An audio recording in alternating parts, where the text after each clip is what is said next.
Hello all, welcome to Merit Minds. ఈ రోజు మనం as part of our daily newspaper analysis 4 important articles discuss చేయబోతున్నాం. The first article is about Bharat forecast system, second article వచ్చేసి collegium system గురించి, third article వచ్చేసి inchoice గురించి and fourth article is about anemia. And last లో మనం MCQ of the day కూడా discuss చేస్తాము. So నిన్న at the end of the video ఒక MCQ అనేది మీకు ఇచ్చాను, దాని ఆన్సర్ కమెంట్ చేయమన్నాను. So we shall discuss the key for the MCQ of yesterday. So question చూడండి, consider the following statements. First statement, freedom of press is explicitly mentioned in article 19 of 1 of A. Second statement, in Bennett Coleman and Company versus Union of India, the Supreme Court held that press freedom is a part of the freedom of speech. Third statement, reasonable restrictions on freedom of speech are listed under your article 19 of 2. Which of the following statements is or are correct? A, 1 and 2, B, 2 and 3, C, 1 and 3, D, all of the above. So first statement చూడండి, freedom of press is explicitly mentioned under article 19 of 1 of A అంటున్నాడు. అసలు article 19 of 1 of A ఏంటి? నిన్న we already discussed. It is about freedom of speech and expression. దాంట్లో freedom of press అనేది ఎక్స్ప్లిసిట్గా mention చేసి లేదు, it is mention implicitly. So ఈ statement ఏమవుతుంది? రాంగ్ అవుతుంది. So eliminate your first statement. ఒకవేళ ఫస్ట్ స్టేట్మెంట్ తీసేసామనుకోండి, ఆల్రెడీ మనం నిన్న అనుకున్నాం ఎలిమినేషన్ టెక్నిక్ అనేది ఫాలో అవ్వాలి, డైరెక్ట్ మనకి ఆన్సర్ వస్తుంది. సో ఈవెన్ మనకి బెన్నెట్ కోల్మాన్ కేసు తెలియకపోయినా ఫస్ట్ స్టేట్మెంట్ మీరు కనుక ఎలిమినేట్ చేయగలిగితే ఆన్సర్ అనేది డైరెక్ట్గా తెలుస్తుంది. కానీ మళ్ళీ చదువుదాం. Bennett Coleman and Company versus Union of India కేసులో supreme court held that press freedom is a part of the freedom of speech. This is correct statement. So ఈ కేసులో అనేది గుర్తుంచుకోండి. నిన్న మనం శ్రేయా సింగల్ కేసు ఎలా అయితే డిస్కస్ చేసామో బెన్నెట్ కోల్మాన్ కేసు కూడా చాలా ఇంపార్టెంట్. థర్డ్ స్టేట్మెంట్ చూడండి, reasonable restrictions on freedom of speech are listed under article 19 of 2. Reasonable restrictions మనం ఆర్టికల్ 19 of 2లో ఉంది అని, అండ్ దట్ టు 8 గ్రౌండ్స్ని నిన్న ఆల్రెడీ డిస్కస్ చేశాము. సో ఆన్సర్ ఏమొస్తుంది ఇప్పుడు? Option B, 2 and 3 only. Moving on to first topic of the day is about Bharat forecasting system. IMD అనేది భారత్ ఫోర్కాస్టింగ్ సిస్టమ్ని అడాప్ట్ చేసుకుంది. సో దానికి రిలేటెడ్గా వచ్చిన article is important for today's discussion. So ఇది అండి the article which is published in the Hindu newspaper. అసలు Bharat forecasting system అంటే ఏంటి, దాన్ని ఎవరు డెవలప్ చేశారు, దాని సిగ్నిఫికెన్స్ ఏంటి అండ్ దాని ఇంపార్టెన్స్ ఏంటి అనేది మనం డిస్కస్ చేయాలి. IMD న్యూగా భారత్ ఫోర్కాస్టింగ్ సిస్టమ్ అనేది అడాప్ట్ చేసుకుంది. పాత ఫోర్కాస్టింగ్ సిస్టమ్కి ఇప్పుడు కొత్తగా అడాప్ట్ చేసుకున్న భారత్ ఫోర్కాస్టింగ్ సిస్టమ్కి డిఫరెన్సెస్ అనేది మనం తెలుసుకోవాలి. ఫస్ట్ అసలు దీన్ని ఎవరు డెవలప్ చేశారు అనేది ఇంపార్టెంట్ క్వశ్చన్. దీన్ని డెవలప్ చేసింది Indian institute of tropical meteorology. ఇది ఎక్కడ హెడ్ క్వార్టర్స్ ఉంది? పూణేలో ఉంది. So this is important. మరి దీని సిగ్నిఫికెన్స్ ఏంటి అంటే this is India's first indigenously developed model. So ఇండియాలోనే first indigenously developed model. Indigenously developed అంటే ఏంటి? ఇప్పటి వరకు మనము బయట గ్లోబల్గా వస్తున్న టెక్నాలజీస్ని అడాప్ట్ చేసుకున్నాం, కానీ ఇండియా ఓన్గా డెవలప్ చేసుకున్న టెక్నాలజీ వచ్చేసరికి భారత్ ఫోర్కాస్ట్ సిస్టమ్. మరి ఇంకో డిఫరెన్స్ ఏంటి అంటే ఇంతకుముందు ఓల్డ్ మోడల్ వచ్చేసరికి we use to have multiple outputs, కానీ భారత్ ఫోర్కాస్టింగ్ కింద మనకి we are getting single model based output. So that is the major difference. ఇంతకుముందు మనకి మల్టిపుల్ అవుట్పుట్స్ వచ్చేవి, కానీ ఇప్పుడు మనకి సింగిల్ అవుట్పుట్ అనేది భారత్ ఫోర్కాస్టింగ్ సిస్టమ్ ద్వారా వస్తుంది. సో ఈ 3 పాయింట్స్ వెరీ ఇంపార్టెంట్. ఫస్ట్ ఏంటి? Indigenously developed technology. సెకండ్ వచ్చేసరికి IITM ద్వారా డెవలప్ చేయబడింది. థర్డ్ వచ్చేసరికి సింగిల్ అవుట్పుట్ అనేది మనకు వస్తుంది. సో ఈ 3 ఆర్ ఇంపార్టెంట్. ఇంకా డిఫరెన్సెస్ వచ్చేసరికి స్పేషియల్ రెజల్యూషన్ అనేది ఇంతకు ముందు టెక్నాలజీ కింద we use to use 12x12 కిలోమీటర్స్ది. అంటే ఏంటి అంటే ఫర్ ఎగ్జాంపుల్ ఒక గ్రిడ్ లాగా తీసుకుంటే 12 కిలోమీటర్స్ టు 12 కిలోమీటర్స్ వరకు రెజల్యూషన్ అనేది మనకి ఇంతకుముందు వచ్చేది. మనం ఇప్పుడు అడాప్ట్ చేసుకున్న భారత్ ఫోర్కాస్టింగ్ సిస్టమ్ కింద 6x6 వస్తుంది. అంటే ఇంకా దగ్గరగా మనము ఒక ప్రదేశాన్ని పరిశీలించవచ్చు. ఇంతకుముందేమో దూరంగా 12x12 ఉండేది, ఇప్పుడు చాలా దగ్గరగా we can monitor the weather system of the particular place. So that is the newest edition to the Bharat forecasting system. మరి ఇది ఏ సూపర్ కంప్యూటర్ యూజ్ చేస్తుంది అనేది next important question. The supercomputer used is Arka, very important. మరి ఇంతకుముందు ఏ supercomputer అంటే ప్రత్యూష్ ఏమో ఓల్డ్ టెక్నాలజీ కింద యూజ్ చేసిన సూపర్ కంప్యూటర్, ప్రెజెంట్ సిస్టమ్ కింద యూజ్ చేస్తున్నది Arka supercomputer. This is also very important. 6x6 resolution ఒకటి, అర్కా సూపర్ కంప్యూటర్ అనేది ఇంపార్టెంట్. మరి ఫైనల్ రెజల్యూషన్ వల్ల మనకి ఏంటి అడ్వాంటేజ్ అంటే, ఫైనల్ రెజల్యూషన్ వల్ల ప్రిసైజ్ వెదర్ మానిటరింగ్ అనేది మనం చేయొచ్చు అండ్ విలేజ్ లెవెల్ వరకు వెదర్ ఫోర్కాస్ట్ అనేది మనం ఇవ్వచ్చు. So this is the significance of your Bharat forecasting monitoring system. Next, moving on to MCQ, consider the following statements about the Bharat forecasting system. First statement, Bharat forecasting system is developed by IITM. Second, BFS is designed to improve the accuracy of the forecast for extreme weather events such as cyclones, heavy rainfall and heat waves. Third, developed under the mission MOSM. Which of the following are correct? First option 1 and 2, second option 1 and 3, third option 2 and 3, fourth option 1, 2, 3. So first చూడండి, developed by IITM, correct option. So first statement correct. Second చూడండి, BFS is designed to improve the accuracy of the forecast for extreme weather events, ఇది కూడా correct. Third statement, it is developed under mission MOSM, ఇది కూడా correct. This is developed under your mission MOSM. So answer వచ్చేసరికి ఏమవుతుంది, D 1, 2, 3. అసలు machine MOSM అంటే ఏంటి మరి?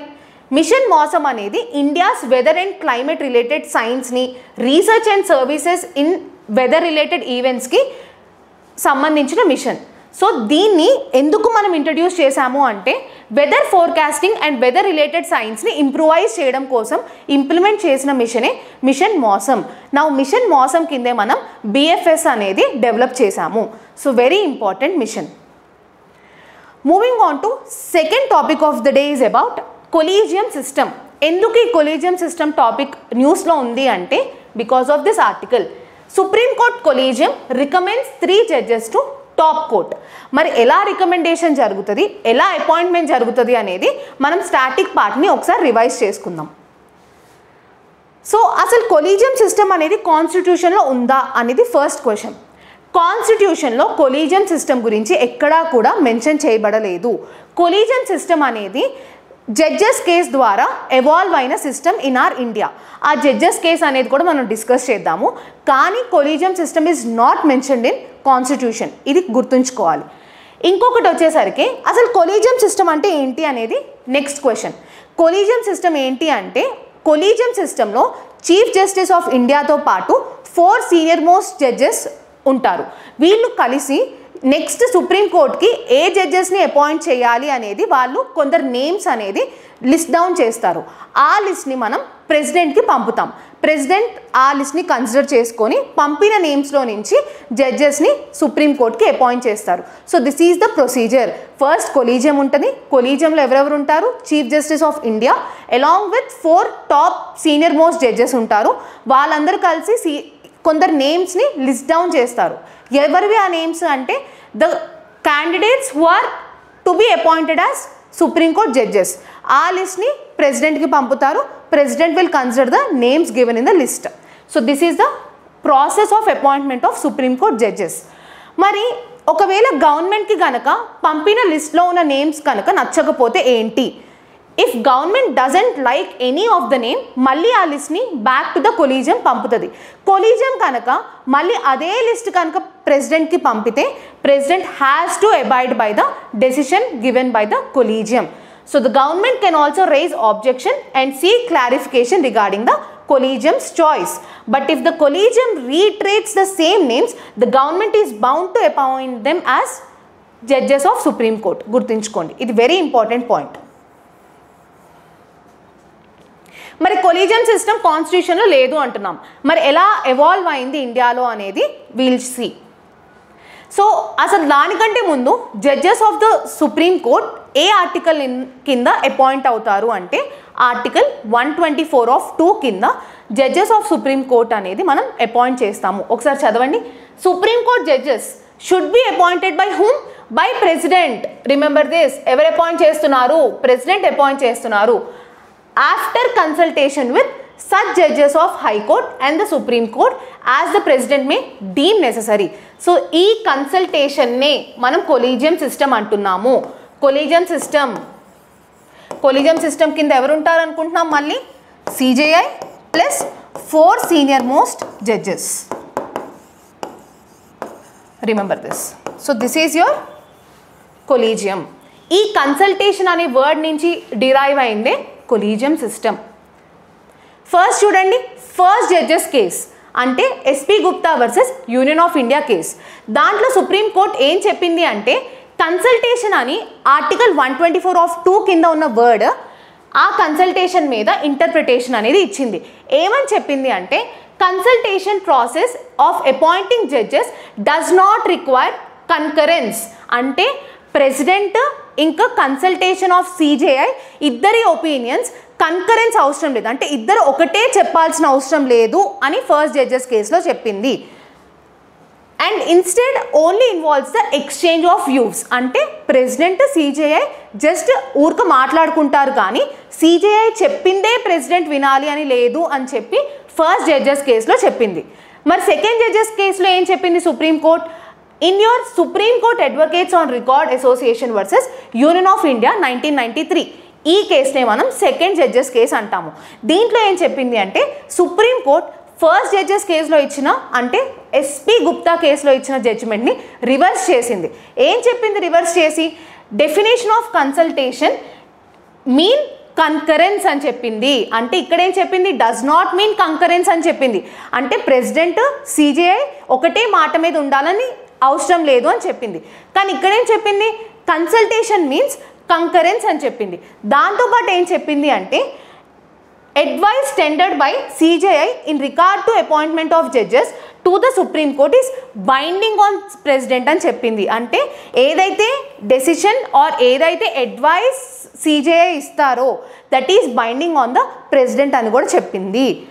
And CJI is required to consult with 2 of his senior most judges before tendering such advice.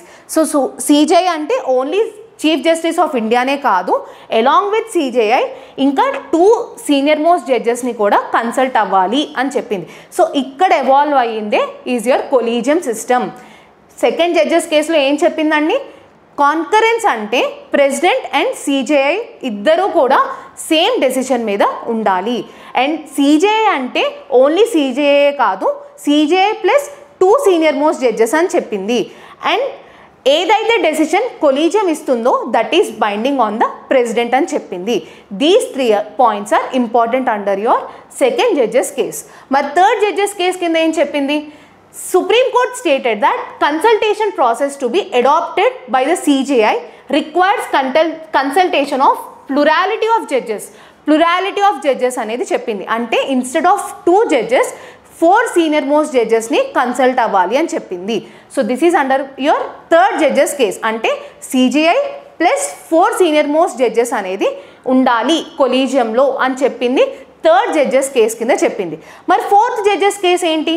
Fourth judges case is because of your 99th constitutional amendment act. 99th constitutional amendment act కింద మనము కొత్తగా ఒక national judicial appointment commission అనేది తీసుకొచ్చాము. ఇది ఏం చేస్తుంది అంటే జడ్జెస్ని అపాయింట్ చేసే కమిషన్. కానీ supreme court under your fourth judges case ఈ NJAC అనేది అన్కాన్స్టిట్యూషనల్ అని చెప్పి స్ట్రక్ డౌన్ చేసేసింది. సో ఇది మనకి ఇప్పుడు ప్రెజెంట్ లేదు. కానీ 99th కాన్స్టిట్యూషనల్ అమెండ్మెంట్ కింద NJAC అనేది తీసుకొచ్చారు. కానీ సుప్రీంకోర్టు దాన్ని అన్కాన్స్టిట్యూషనల్ అని చెప్పి కొట్టివేయబడింది. సో ఇప్పుడు మనకి NJAC లేదు. Only we have collegium system which is established for appointment of Supreme Court judges. అంటే కొలీజియం సిస్టమ్ కొంచెం రికమెండేషన్స్ ఇస్తుంది. ఆ recommendations are binding on the president and ఆ ఇచ్చిన లిస్ట్లో నుంచి ప్రెసిడెంట్ సుప్రీంకోర్టు జడ్జెస్ని అపాయింట్ చేయబడుతున్నారు. అంతే, అదే ఉంది మనకి. So collegium system is very much important. మరి దీని బేస్డ్ మీద ఒక MCQ అనేది సాల్వ్ చేద్దాం. Consider the following statements regarding the collegium system of appointing judges in India. First statement, collegium system is a procedure evolved through judicial decisions and not explicitly mentioned in the Constitution of India. Second, Chief Justice of India, along with a group of 4 senior most judges of Supreme Court, forms the collegium responsible for appointment and transfer of judges in higher judiciary. Which of the statements are correct? A. 1 only, B. 2 only, C. both 1 and 2, D. neither 1 nor 2. మనం ఇది అనుకున్నామా లేదా? ఎక్స్ప్లిసిట్గా కాన్స్టిట్యూషన్లో mention చేయబడలేదు. It is evolved through judicial pronouncements. So first statement ఏమవుతుంది ఇక్కడ? Correct అవుతుంది. ఇక్కడ not explicitly అన్నాడు కాబట్టి దిస్ ఇస్ కరెక్ట్. సెకండ్ది చూడండి, chief justice of India along with 4 senior most judges అంటున్నాడు. అదే అనుకున్నామా లేదా? As part of your third judges cases CJA కాకుండా ప్లూరాలిటీ ఆఫ్ జడ్జెస్ ఉండాలి. అంటే ఎంతమంది అన్నారు? 4 సీనియర్ మోస్ట్ జడ్జెస్ అన్నారు. So this is also correct. మరి ఆన్సర్ ఏమవుతుంది ఇప్పుడు? C, both 1 and 2. Moving on to third topic of the day is about INCOIS. INCOIS ఎందుకు న్యూస్లో ఉంది అంటే ఈ ఆర్టికల్ వల్ల ఉంది. ముంబైలో ఆల్రెడీ ఫ్లడ్ సిచ్యువేషన్ ఉంది కాబట్టి ఇన్కాయిస్ గురించి ఒక ఆర్టికల్ అనేది పబ్లిష్ చేయబడ్డారు. అసలు ఇన్కాయిస్ అంటే ఫుల్ ఫామ్ ఏంటి? Indian national centre for ocean information services. దీనికి ఎక్కువ ఆ ఆర్టికల్లో ఏమీ ఇన్ఫర్మేషన్ లేదు కాబట్టి డైరెక్ట్గా మనం MCQ అనేది సాల్వ్ చేద్దాం. చూడండి question, consider the following statement regarding Indian national centre for ocean information services అంటే INCOIS. INCOIS is an autonomous organization under Ministry of Earth Sciences, Government of India. Second question, second statement, one of the primary objective of INCOIS is to provide tsunami warning in the Indian Ocean region. Third, INCOIS is responsible for regulating fishing practices in India's exclusive economic zone. Which of the following statements are correct? A. 1 and 2, B. 1 and 3, C. 2 and 3, D. 1, 2, 3. చూడండి, ఇన్కాయిస్ అనేది ministry of earth sciences కిందే ఉంది. So ఇది correct, ఇది very important, గుర్తుంచుకోండి. ఇన్కాయిస్ దేని కింద ఉంది?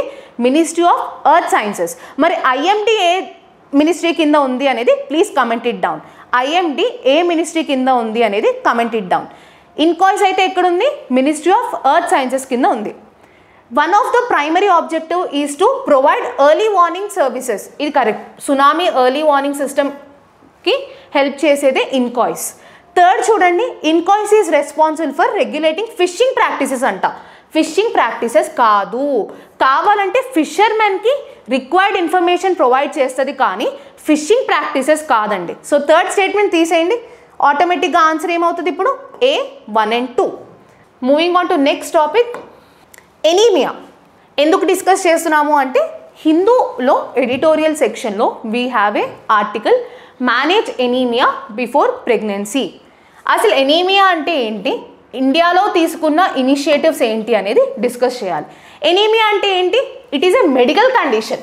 దేని related to number of blood cells, red blood cells or haemoglobin levels, దానికి రిలేటెడ్గా వచ్చేదే ఎనీమియా.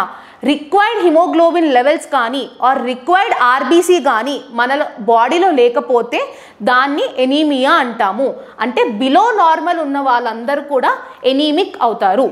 సో అసలు RBC ఎందుకు ఇంపార్టెంట్ మనకి అంటే RBCs are carriers of your oxygen. RBCs తగ్గింది అంటే ఆక్సిజన్ లెవెల్స్ కూడా తగ్గిపోతాయి. అందుకే RBC అనేది very important and essential element of your body. So RBC required count లేకపోయినా, హిమోగ్లోబిన్ లెవెల్స్ తగ్గిపోయినా మనం ఏమంటాం? ద పర్సన్ ఈజ్ ఎనీమిక్ అంటాం. మరి సిమ్టమ్స్ ఏంటి ఎనీమియాకి? Fatigue, weakness, pale skin, shortness of breath. ఎందుకు? RBC తగ్గింది అంటే మన బాడీలో ఆక్సిజన్ లెవెల్స్ కూడా తగ్గిపోతున్నాయి. ఆక్సిజన్ తగ్గిందంటే ఏమవుతుంది? షార్ట్నెస్ ఆఫ్ బ్రెత్ అయింది. సో చూడండి, ఎనీమిక్ ఉమెన్ కాజెస్ ఏంటి? పూర్ డైట్ ఉంటే మెయిన్గా వచ్చేది పూర్ డైట్ వల్ల. సిమ్టమ్స్ వచ్చేసరికి fatigue, weakness, pale skin, breathlessness. So these are the symptoms of your anaemia. మరి టైప్స్ ఆఫ్ ఎనీమియా ఉంటుంది. ఏంటి టైప్స్ అంటే ఫస్ట్ వచ్చేసరికి ఐరన్ డెఫిషియన్సీ వల్ల కూడా ఎనీమియా వస్తుంది. అంటే caused by insufficient iron levels in the blood. Vitamin deficiency వల్ల కూడా ఎనీమియా వస్తుంది. ఏ విటమిన్ డెఫిషియన్సీ వల్ల? B12 వల్ల. ఇఫ్ విటమిన్ B12 కనుక తగ్గితే ఆటోమేటిక్గా ఎనీమిక్ అయిపోతాము. థర్డ్ వచ్చేసరికి sickle cell anaemia. Sickle cell anaemia అంటే జనరల్గా RBCs ఈ షేప్లో ఉంటే సికిల్ సెల్ ఎనీమియాలో సికిల్ షేప్ ఉంటుంది. అంటే ఇలా క్రెసెంట్ మూన్ షేప్లో ఉంటుంది RBC shape. So that is your sickle cell anaemia. ఇలా ఉంటే ఆక్సిజన్ ఎక్కువ తీసుకోగలం, కానీ ఇలా ఉంటే ఆటోమేటిక్గా ఆక్సిజన్ క్యారింగ్ కెపాసిటీ కూడా తగ్గిపోతుంది. So that is your sickle cell anaemia. Fourth చూడండి, తలసీమియా. తలసీమియా అనేది genetic disorder causing abnormal haemoglobin production. So thalassaemia, sickle cell anaemia, vitamin deficiency anaemia, iron deficiency anaemia. ఇంకోటి ఉంది చూడండి, హెమోలైటిక్ ఎనీమియా. హిమోలైటిక్ ఎనీమియా అంటే premature destruction of RBCs అవుతుంది haemolytic ఎనీమియాలో. అంటే ప్రీమెచ్యూర్గా RBC ఫుల్గా develop అవ్వకముందే ఆర్బీసీస్ అనేవి డిస్ట్రక్షన్కి గురవుతున్నాయి. That is your haemolytic anaemia. So ఈ 5 టైప్స్ ఆఫ్ ఎనీమియా అనేది చాలా ఇంపార్టెంట్. ఐరన్ డెఫిషియన్సీ వల్ల కూడా ఎనీమియా వస్తుంది, విటమిన్ B12 డెఫిషియన్సీ వల్ల కూడా ఎనీమియా వస్తుంది, సికిల్ షేప్లో ఉండడం వల్ల కూడా ఎనీమియా వస్తుంది, తలసీమియా ఏమో genetic disorder, premature destruction of RBCs వల్ల హీమోలైటిక్ ఎనీమియా అనేది వస్తుంది. So these are different types of anemia. మరి దీనికి ఇండియన్ గవర్నమెంట్ ఏమి ఇనిషియేటివ్స్ తీసుకుంటుంది అనేది నెక్స్ట్ ఇంపార్టెంట్ క్వశ్చన్. ఫస్ట్ చూడండి, anemia Mukt Bharat strategy very important. దీని కింద మనం 6x6 స్ట్రాటజీ అనేది ఫాలో అవుతున్నాం. అంటే ఏంటి? 6 interventions, 6 beneficiary groups, 6 institutional mechanisms అనేది ఎనీమియా ముక్త్ భారత్ కింద తీసుకుంటున్నాము. 6x6 strategy is very important. 6 interventions, 6 beneficiary groups, 6 institutional mechanisms. Next వచ్చేసరికి national deworming day, biannual mass deworming for children and adolescents up to 1 to 19 years to reduce worm infestations that contribute to anemia. Worms అనేవి మన బాడీలో ఉంటే ఆటోమేటిక్గా anemic అయిపోతాము. So deworming day అనేది national లెవెల్గా we're conducting deworming day. Next ఏంటి? National sickle cell anaemia elimination mission of 2023 to eliminate sickle cell disease as a public health problem by 2047. Remember this target. 2047 కల్లా sickle cell anaemia elimination mission అనేది achieve చేయాలి అనేది the target. Next mechanism వచ్చేసరికి strengthening supply chains for IFA supplements. IFA అంటే ఏంటి? Iron and folic acid supplements. Iron and folic acid supplements వల్ల ఆటోమేటిక్గా ఎనీమియా అనేది తగ్గుతుంది. Incidence of anaemia will be reduced. Next, national centre for excellence and advanced research on anaemia control. ఇదేం చేస్తుంది? To enhance the capacity building and development training tool kits for health care professionals. So health care ప్రొఫెషనల్స్కి training ఇస్తుంది about how to control anemia. So these are important initiatives taken by Indian government. వీటన్నిటిలో కూడా the most important వచ్చేసి ఇది. దీని మీద previous UPSC prelims question కూడా ఒకటి అడిగారు. So please make a note of these initiatives. Moving on to the MCQ, this question is asked in UPSC prelims 2023 question paper. Consider the following statements in the context of interventions being undertaken under your Anemia Mukt Bharat. First వచ్చేసరికి it provides prophylactic calcium supplementation for preschool children, adolescents and pregnant women. Second, it runs a campaign for delayed cord clamping at the time of childbirth.